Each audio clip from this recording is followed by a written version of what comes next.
The morning I found him, I had gone out into the snow, fully intending to lie down in it and not get up.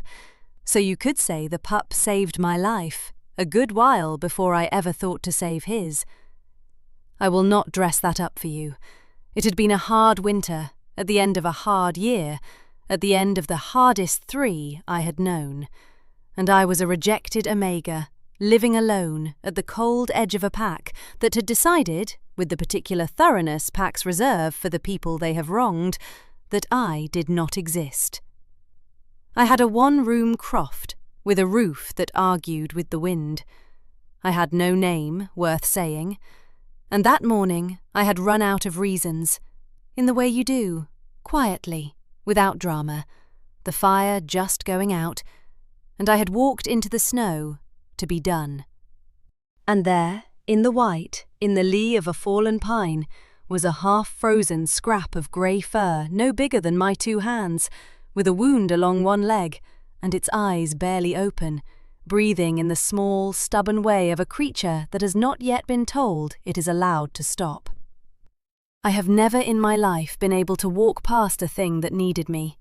It is the one trait my own mother left me, and it has cost me everything I have ever had, and I would not trade it for all the warm crofts in the territory.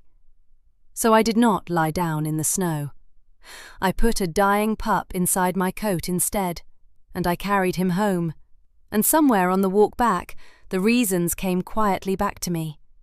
Because it is very hard to lie down and die when something small is shivering against you, trusting you not to.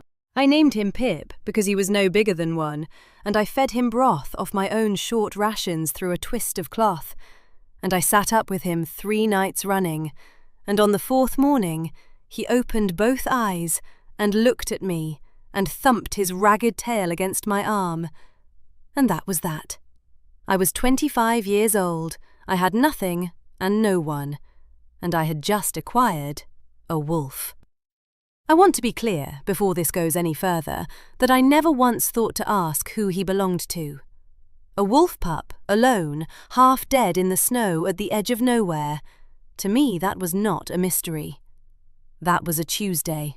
The world is full of small things that have been thrown away. I was one of them. It did not occur to me, not for one single day in 3 years, that the scrap of fur asleep by my fire was anything but mine. Why would it? No one comes looking for the things they discard. I, of all people, knew that. I did not know. How could I have known that 2 valleys over and a world away, the disappearance of a single wolf pup 3 winters past had cracked a kingdom down the middle and never quite healed it? Let me tell you about Pip, because he is the whole of this story, and the rest of us only ever caught up to what he understood from the start. He was, by any sensible reckoning, a strange wolf. He grew, but slowly and oddly, too clever by half, with a way of watching my face when I spoke that no animal should manage, and a habit of going very still and very frightened around any wolf larger than himself, which at the edge of that pack meant nearly all of them. He would not go near a grown male of any kind. If a hunter's voice carried up the hill, he would press himself into the smallest corner of the croft and shake until I sat on the floor and held him and told him, over and over, that I would not let anyone take him. I did not know what had been done to him before the snow. I knew only that someone, somewhere, had taught a baby to be terrified, and that I had a great deal of unteaching to do, and that we had nothing but time. So I gave him time. 3 years of it. I taught him to trust my voice. I taught him that a door opening was not always a danger. I carved him a little wolf out of pine, badly because I am no carver, and he carried it everywhere in his mouth like it was made of gold. And slowly, the way thawing happens, not all at once, but a little more each day until one morning the river is simply running again, he came back to himself. The shaking stopped. He learned to play. He learned to be brave in small, reckless bursts, and then check my face to be sure it had been allowed. There was a mark at his throat, I should mention, because it mattered to everyone but me. A crescent of pure white fur, clean as a pairing of the moon, sitting in all that grey. I thought it was pretty. I did not think it was anything else. I called him my little moon some nights, when the fire was low, and he would tuck that white crescent under my chin and sigh. And I would think, with the closest thing to peace I had ever owned, there, that is mine. That one is mine, and no one is coming for him, because no one ever comes. I was wrong about exactly one thing in that whole sentence, and it was the last part. The king came on the first true day of the 3rd spring. I knew something was wrong long before I knew what, because Pip knew. He had been dozing in the doorway in a patch of thin sun, and all at once he was on his feet, hackles up, a low sound deep in his throat I had never heard from him. Not fear this time, something older than fear, and he planted himself in front of me, all 40 pounds of him, like a creature 4 times the size, and he stared down the track that led to my croft as though the whole world were coming up it. The whole world, more or less, was. I had never seen so many wolves, and so many fine horses, and so much iron in one place. And at the front of all of it, dismounting before his men had fully stopped, was a man I did not need to be told the rank of. You can feel a king the way you can feel weather coming. The air around him simply behaved differently.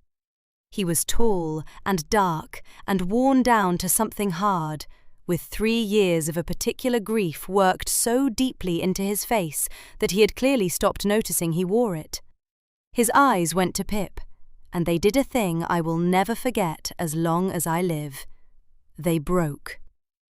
Just for an instant, before the king in him slammed the door on it, the most powerful man I had ever seen looked at my little grey wolf with the white crescent at his throat and came completely apart.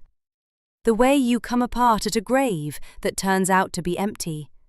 That is not possible, he said. Not to me, to the air, to 3 years of looking. We searched every valley, every den. I declared. His jaw worked. I declared him dead. I stood in my own hall and I declared my son dead because my counsellors said a king cannot search forever. And I believed them, because believing them hurt less than the searching. His eyes came up to my face for the first time, and there was something terrible in them, something between hope and accusation. Where did you find him? I had Pip's scruff in my hand. I did not let go. Find who? I said, though the bottom had already dropped out of the world. He is a wolf I found in the snow. He is mine. I have had him 3 years, and he is mine. He is the heir of the Iron Veil, the king said. He is my son. He was born wolf first, as the firstborns of my line sometimes are, and he was taken from his cradle the winter he turned 1, in the raid that killed his mother, and I have searched 3 valleys to their roots looking for him, and you have him asleep in your doorway with a toy in his mouth. His voice was not steady. What is your name? Marin, I said. My name is Marin, and I do not care whose son he is. He has been mine since the morning. He was the only reason I did not lie down in the snow and die. You declared him dead. I declared him alive. Every single day for 3 years, with my own broth and my own fire and my own 2 hands. So you can call him whatever you like, Majesty. But he is not leaving with you. He does not even know you. It was, I am aware, an insane thing to say to the King of the Iron Veil, who could have had me killed for the tone alone. But here is the thing his men did not understand, and he, to his lasting credit, did. While I said it, Pip had backed the whole way into the croft behind me, shaking. The old shaking, the deep one I had spent 3 years unlearning out of him.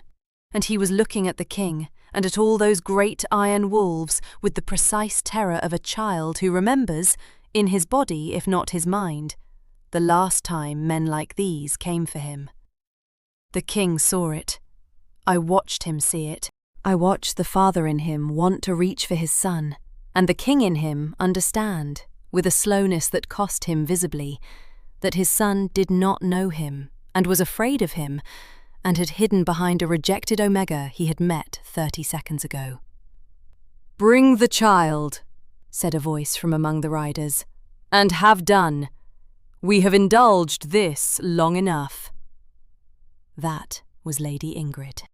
She came forward on a grey mare, and she was the king's aunt, and for 3 years, I would learn all of this later, in the way you learn the shape of a trap after it is already shut, she had been the power behind a grieving throne. She was the one who had counselled him to declare the boy dead. She was the one who had quietly arranged what came after a dead heir, a new marriage to be negotiated, a succession to be redrawn, a regency that ran, in all the ways that mattered, through her. A living prince raised by a nobody was, to Lady Ingrid, not a miracle. It was the unmaking of everything she had built on 3 years of a small grave with nothing in it. "He responds to the woman, because the woman has handled him," she said, in the reasonable voice of someone who has never in her life been wrong out loud. "It is mimicry, not bond. Take the child to the holdfast, give him to proper keepers, and in a season he will not remember her name. Sentiment, nephew, is a luxury the succession cannot afford. We do not even know what she has done to him. 3 years in a hovel with a rejected Omega, the boy cannot speak, cannot shift, cannot do anything an heir must do. For all we know, she has ruined him." And there it was, her first move, and a clean one, because it was half true. Pip could not shift. In 3 years he had never once taken human form, and I had not known to wonder at it, because I had not known he ever could. To Lady Ingrid, that was proof I had broken the prince. To me, sitting on my floor with a shaking wolf huddled against my side, it was simply Pip, my strange, clever, frightened, beloved Pip, who flinched from loud men and carried a pine toy and tucked his white crescent under my chin at night. I understand now what she was doing. By naming his stuckness my fault, she turned the one true wound, that something had frightened a baby so badly he had locked himself in fur and never come out, into a crime she could hang on me, and a reason to take him away from the only person who had ever made him feel safe enough to begin to thaw. The king did not take him that day. I will give him that. He looked at his terrified son hidden behind me, and he looked at his aunt, and he did the thing the Iron Veil still does not quite believe of him. He stayed his own hand. "No one takes the boy," he said. "We make camp. I will not drag my son screaming from the one place he feels safe, not for the succession, not for you, aunt, not for anything. He has been afraid long enough."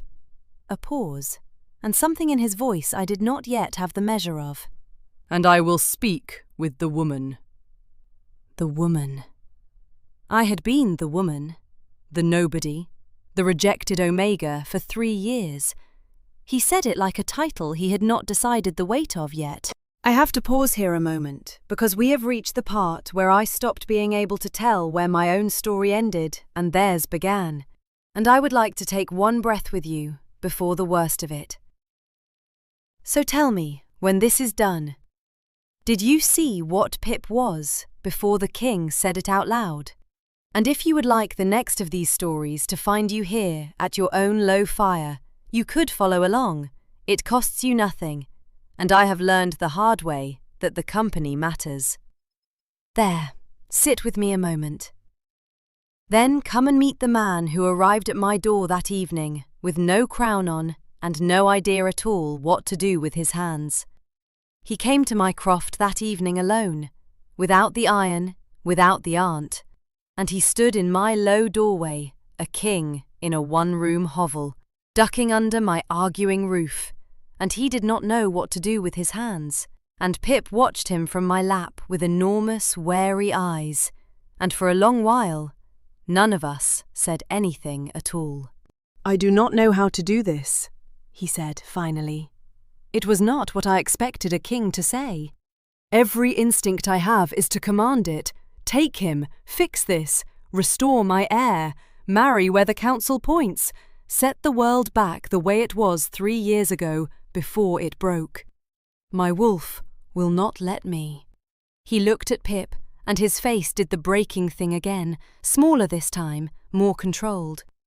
My wolf has not let me rest since I crested that hill and caught his scent. It keeps trying to make me do the one thing my pride and my crown and my aunt all forbid, which is to get down on the floor of this hovel and beg a stranger to teach me how to know my own son. His jaw moved. I regret, you understand, almost everything I am about to do. And then I do it anyway. Despite everything, despite the terror still coming off Pip in waves, I nearly smiled. Your wolf sounds like the only sensible one of the 3 of you. He frequently is. He looked at me, and the worn hardness cracked into something almost human. How did you do it? The trackers, the healers, the wisest of my pack.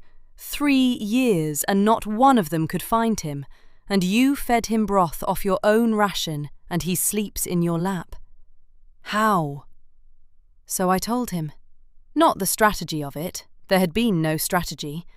I told him the truth, which was that I had had nothing to offer Pip but time and patience, and a refusal to be frightened off, because I had been thrown away myself, and I knew, in my bones, the one thing a thrown-away creature needs, which is someone who simply does not leave. I told him Pip flinched from loud men because someone had taught him to. I told him the shaking had taken a year to ease. I told him about the carved wolf and the white crescent under my chin, and the nights I had told a frightened pup he was mine and no one was coming, and how that had turned out to be the one lie I ever told him. The king was quiet for a long time after that. When he spoke, his voice was rough. You told a prince of the Iron Veil that no one was coming for him. I told a frightened baby he was safe, I said. I would tell him again. I would tell him 1,000 times. It was true every time I said it, Majesty, which is more than your council can say about the day they told you to bury him. That landed. I have noticed it is always the true things that land, and never the careful ones. He came back the next evening, and the one after that, which no one had told him to do, and his aunt plainly wished he would not. He did not push. He folded himself onto the packed earth of my hovel at a careful distance, a king sitting on a dirt floor as though it were a thing he did every day. And he let Pip decide the space between them, inch by grudging inch. The 3rd night, Pip fell asleep with one small paw resting on the king's boot, and I watched a man who had declared his son dead before his whole court hold perfectly still for an hour, rather than risk waking him. When he finally rose to go, he paused in the low doorway and held out his hand to me. Not a command, not a claim, only a hand, offered. I looked at it. I did not take it. 3 years had taught me precisely what it costs to reach for things that belong to other worlds. He nodded slowly, as though I had told him something true, and let his hand fall, and did not hold it against me. That, more than anything he said, was the moment I began to be lost. Lady Ingred made her 2nd move 3 nights later, and this one nearly took everything. She did not argue it again in the open.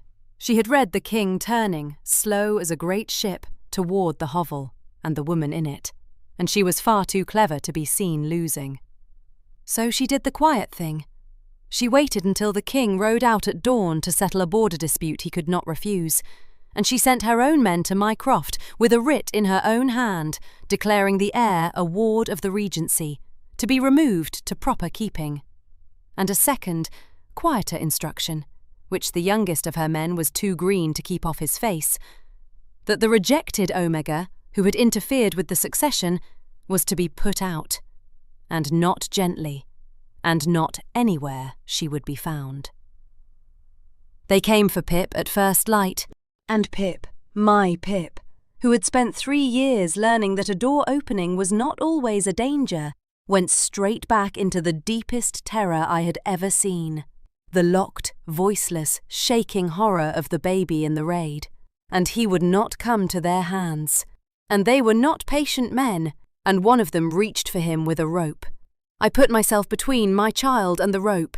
I am not a large woman, and I had not eaten properly in a great many years, and it was, objectively, a hopeless thing to do. I did it anyway. I told them they would have to go through me, and I meant it in the plainest possible way, and for one bad moment in the grey light, it looked very much as though they would. And then Pip stopped shaking. I felt it happen against my side, the strangest thing, a stillness coming over him like the held breath before weather. He looked up at me, only at me, never at them, and there was something in his eyes I had been waiting 3 years to see, without knowing I was waiting for it. Trust. Choosing to be braver than fear. And the white crescent at his throat caught the first real light of the morning. And my little grey wolf, who had not worn another shape in 3 years, who could not, the wisest healers in the kingdom had said, who had locked himself in fur the day his mother died and thrown away the key, shifted. It was not graceful. It was a wrench, a sob of light and bone, the sort of thing that should have frightened me, and did not. Because at the end of it there was a small boy, 3 years old in body, and far older in his eyes, naked and shivering and frightened in the cold dawn, with a crescent birthmark white at his throat, and a carved pine wolf clutched in one fist. And he did not reach for the men, and he did not look for the king, and he did not call for the kingdom that had searched 3 valleys for him. He reached for me.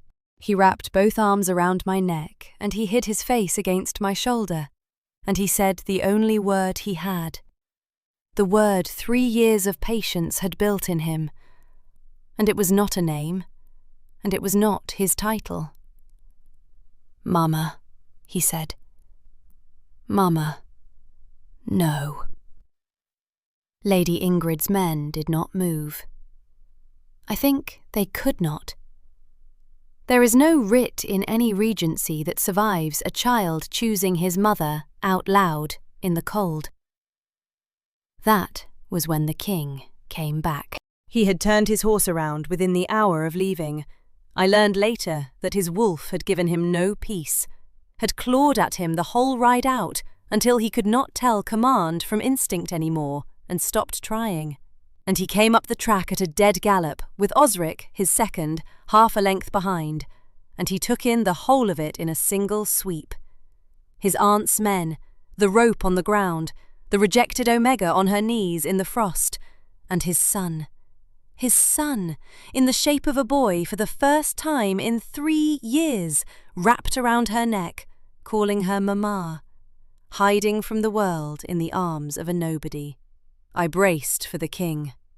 What I got was the man. He came off his horse, and he crossed the frost, and he did not reach for his son, though it must have cost him the earth not to. He went down on his knees in front of me, the king of the Iron Vale, on his knees in the mud of a rejected Omega's threshold, level with his frightened child, level with me. And he stayed there, hands open, asking nothing, until Pip, after a long time, after a very long time, turned his head a half-inch and looked at him. "Hello," the king said to his son, very softly, in a voice with 3 years of grief and 1 morning of impossible joy fighting for room in it. "I am not going to take you anywhere.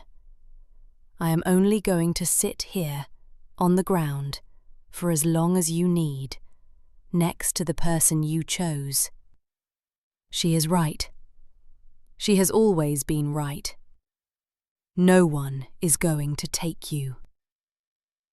His eyes came up to mine, and they were wet and unashamed of it. "Either of you." He turned his head then to where his aunt sat frozen on her grey mare, and the man went out of his voice, and the king came back into it, and it was the colder for how gently he spoke. "You told me to bury him, Aunt." "I did."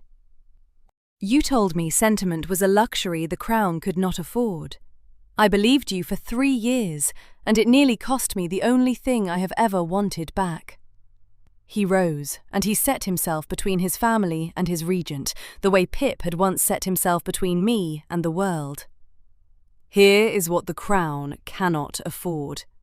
It cannot afford a regent who would put a rope on a prince to keep her grip on a throne. You are finished. You will be gone from the Vale by the new moon, and you will be grateful I let my son's first morning home be a thing he remembers kindly, rather than the day he watched what I would otherwise do to you." Lady Ingrid was gone by the new moon. Osric saw to the arrangements, and I am told he was thorough, and I am told he enjoyed it.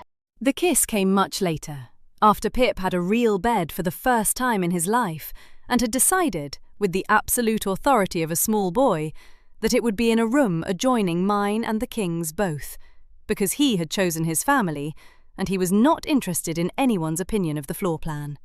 It came on an evening on the high wall above the Vale, with the spring wind coming up warm for once, and the king, who talked, once he started, like a man airing a house that had been shut 3 years, stopped mid-sentence and looked at me as though I were the answer to a grief he had stopped believing could be answered.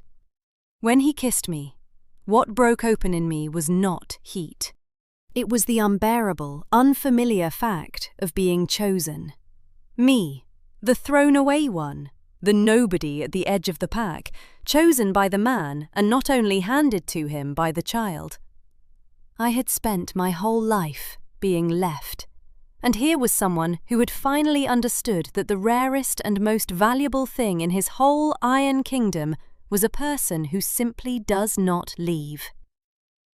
I am writing this 3 years on, from a window in a hall I still cannot quite believe is mine, while down in the yard the King of the Iron Vale fails, daily and with enormous dignity, to win a single argument against a 6-year-old boy and a grey wolf, who are, as far as the boy and the wolf are concerned, running the entire kingdom themselves.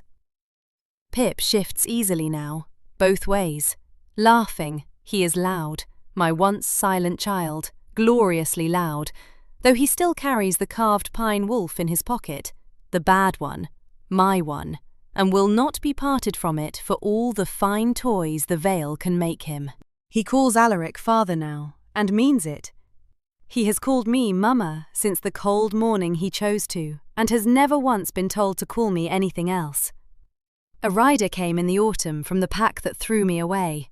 They had heard, the way the edges of a country always finally hear, that the rejected Omega had turned out to be the Luna of the Iron Vale, and the mother of its heir. They did not ask for anything.